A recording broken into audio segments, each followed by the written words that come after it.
ભારે વરસાદમાં અત્યારે સુરત પાણી થયું છે। કેટલાક વિસ્તારોમાં પૂર જેવી સ્થિતિનું નિર્માણ થયું છે। સુરતમાં પરિસ્થિતિ અત્યારે ખૂબ વિકટ છે।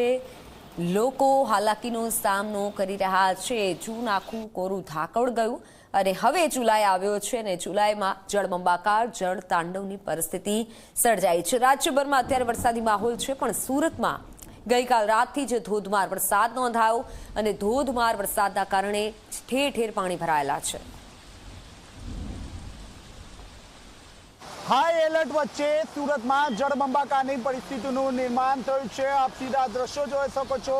સુરતના કતારગામ કાસાનગર વિસ્તારના સીધા દ્રશ્ય છે, જ્યાં જે રીતે ધોધમાર વરસાદ વરસી રહ્યો છે, જેને કારણે કાસાનગરનો આખો રોડ જે છે તે બેટમાં ફેરવાઈ ગયો છે। ખાસ કરીને આ જે રોડ છે તે કતારગામથી અમરોલીને જોડતો આ રોડ છે, પરંતુ ધોધમાર વરસાદના કારણે જળબંબાકારની પરિસ્થિતિનું નિર્માણ થયું છે। હાઈ એલર્ટ વચ્ચે તમામ જે તંત્ર છે તેને એલર્ટ રહેવા માટે સૂચના આપી દેવામાં આવી છે। તમામ જે અધિકારીઓ છે તેને જે રજા હતી તે રજા પણ કેન્સલ કરી દેવામાં આવી છે। આ ઉપરાંત મહત્વની વાત છે કે એલર્ટ વચ્ચે સુરત મહાનગરપાલિકાની જે અલગ અલગ જે ટીમો છે તે ટીમો બનાવવામાં આવી છે। જ્યાં પણ પાણીનો ભરાવો થયો હોય ત્યાં તાત્કાલિક ધોરણે આ જે ટીમ છે તે ટીમ ત્યાં ડિપ્લોય કરવાની કામગીરી હાથ ધરવામાં આવી રહી છે। આપ જોઈ શકો છો હાઈ એલર્ટ વચ્ચે ધોધમાર વરસાદ વરસી રહ્યો છે। પાણીનું જળસ્તર સતત વધી રહ્યું છે। સુરતના પાંડેસરા, ભેસ્તાન, અમરોલી સહિતના તમામ જે વિસ્તાર છે તે વિસ્તારમાં ધોધમાર વરસાદ જોવા મળી રહ્યો છે। 2.5 થી 4 ફૂટ જેટલા જે પાણી છે તે પાણી ભરાઈ ગયા છે। બીજી તરફ આપ જોઈ શકો છો જે વાહન ચાલકો છે તે વાહન ચાલકોને સૌથી વધુ અહીં જે પરિસ્થિતિ જે છે તે પરિસ્થિતિ વિકટ બની છે, કારણ કે આટલા પાણીમાંથી વાહન કાઢવું ખૂબ જ મુશ્કેલ બની ગયું છે। આપ જોઈ શકો છો જે ટુ વ્હીલર ચાલકો છે તે ટુ વ્હીલર ચાલકો અહીંથી પસાર થઈ રહ્યા છે, પરંતુ તેમની ગાડી ક્યાંક ને ક્યાંક બંધ થઈ રહી છે। ધક્કા મારીને તેઓ ક્યાંક ને ક્યાંક આગળ જઈ રહ્યા છે। હજી પણ જે આકાશ છે તે આકાશમાં કાળા દિબાગ જોવા મળી રહ્યા છે, એટલે કે દિવસભર ભારે વરસાદ રહેવાની પૂરેપૂરી શક્યતા જોવા મળી રહી છે। જિલ્લા શિક્ષણ અધિકારી દ્વારા સુરતની તમામ જે સ્કૂલો છે તેને બંધ રાખવાનો આદેશ કરી દેવામાં આવ્યો છે। ત્યારે માત્ર સુરતમાં જ નહીં પરંતુ દક્ષિણ ગુજરાતમાં ધોધમાર વરસાદ જોવા મળી રહ્યો છે, જ્યાં અને ત્યાં પૂર જેવી પરિસ્થિતિનું નિર્માણ થયું છે।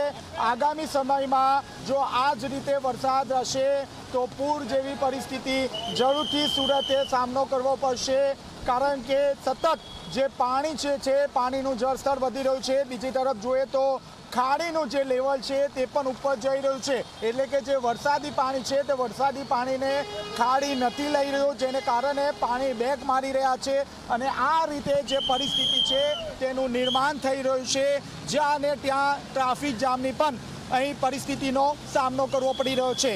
કેમેરામેન વિજય બેસાણી સાથે ચેતન પટેલ, ઝી મીડિયા, સુરત। સુરતના દ્રશ્યો છે। સુરતમાં ઠેર ઠેર પાણી ભરાયેલા છે। સુરતમાં અત્યારે પરિસ્થિતિ વિકટ છે। સુરતમાં અત્યારે લોકો મુશ્કેલીમાં મુકાયા છે। ભેદવાડ ખાડી ભયજનક સપાટીને પાર છે। અલગ અલગ વિસ્તારોમાં પાણી ભરાયેલા છે। લોકો જે હાલાકી વેઠવી રહ્યા છે, લોકોના ઘરોમાં પણ પાણી ઘૂસી ગયા છે। ઘર વખરીને નુકસાન પહોંચ્યું છે અને ઘણી એવી દુકાનો છે કે જે આજના દિવસે બંધ રહી છે, કારણ કે કેડસમાં પાણી ભરાયેલા છે। ક્યાંક બોટનો પણ સહારો લોકોએ લેવો પડી રહ્યો છે। દક્ષિણ ગુજરાતમાં અત્યારે ભારે વરસાદની પરિસ્થિતિ છે। જોકે હવામાન વિભાગ દ્વારા પણ જે આગાહી કરવામાં આવી છે, આગાહી પ્રમાણે જ જે વરસાદ નોંધાયો ગઈકાલ રાતથી સુરતમાં પરિસ્થિતિ છે ધોધમાર વરસાદી વાતાવરણ વચ્ચે લોકો મુશ્કેલીમાં મુકાયા છે। કેટલા એવા વિસ્તારો છે કે જ્યાં પૂરની પરિસ્થિતિનું નિર્માણ થયું છે।